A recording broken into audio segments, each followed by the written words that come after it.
Hey there, welcome to this installment of a video series on integration with Mobb. My name is Antony Chiu. I'm a solutions engineer here at Mobb. In this video, we're going to be looking at how to integrate Mobb as part of your CircleCI pipeline. All right, I'm excited to show you how this works. So the way we're going to be demonstrating this is that we're going to be using a sample repository that contains a deliberate SQL injection vulnerability. And to get this going, we're going to make a small modification in one of the source code here.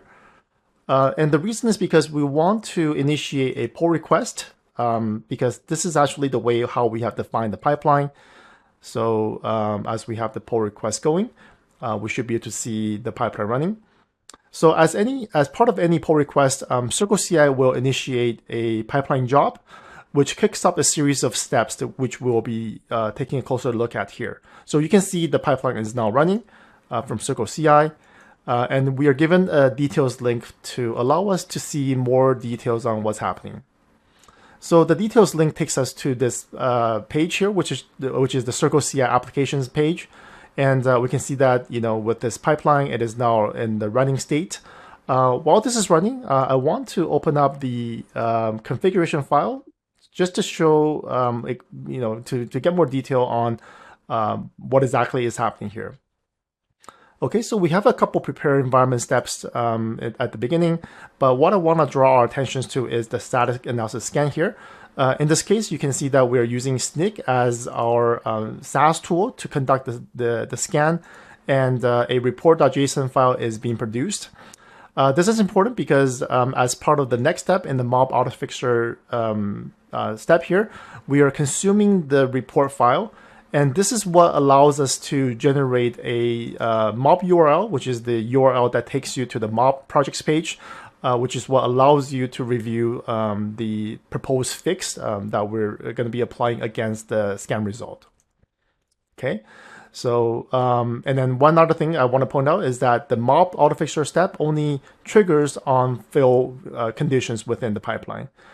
The reason for that is because if we come back to the pipeline job here, you can see that in this case, the job has reflected a fail build status, and that was triggered by the SAS scan, right? So the SAS scan here looks like it has completed with a single finding of a SQL injection vulnerability, which is a high severity finding.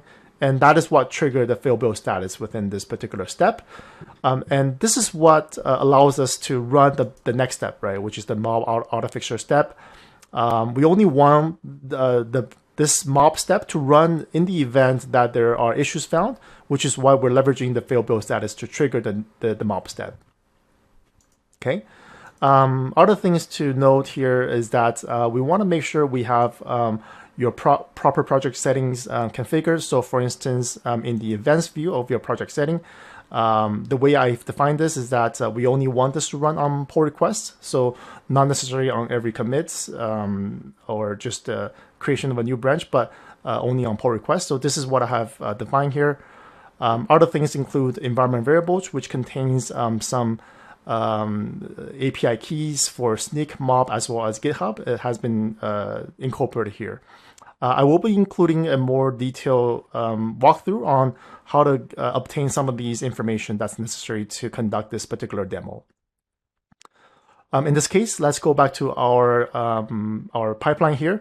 And what we want to do is we want to navigate back to our GitHub page. And here we can see that the static analysis scan, again, from the pipeline is reflecting that it has now completed with a fail build status, and we're given a Mobb fix link, right? So this is what we want to use to access the fixes generated by Mobb.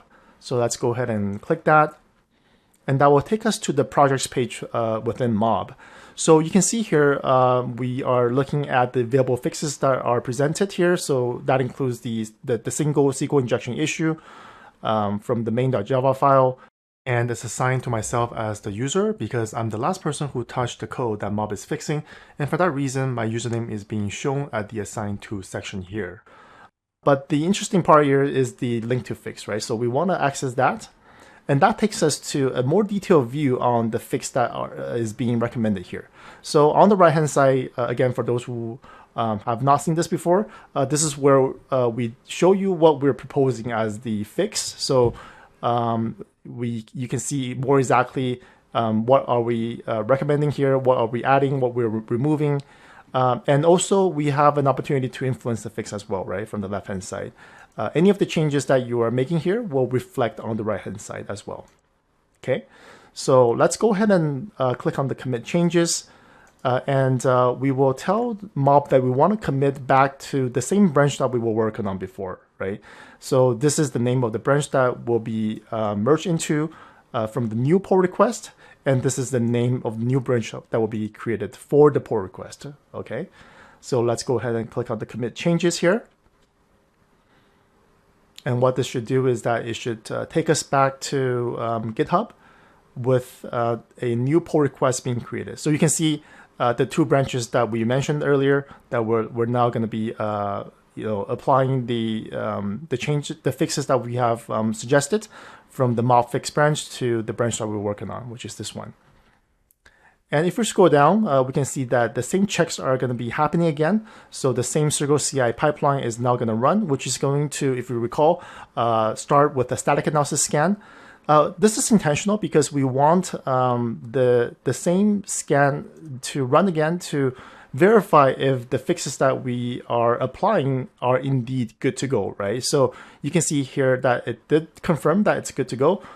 We can always look at the details and check more specifically here in the stat scan step that yes, indeed, there were no issues found, right, in this particular run.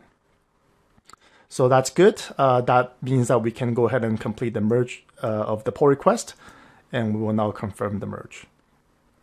All right, so that concludes this particular demonstration on integrating Mobb with CircleCI. I will be including all the necessary information for you to replicate this in your own environment in the description down below of the video. If you have any questions, feel free to always reach out to myself or anybody within our support team. And as always, we're here to help. All right, have a nice day and take care.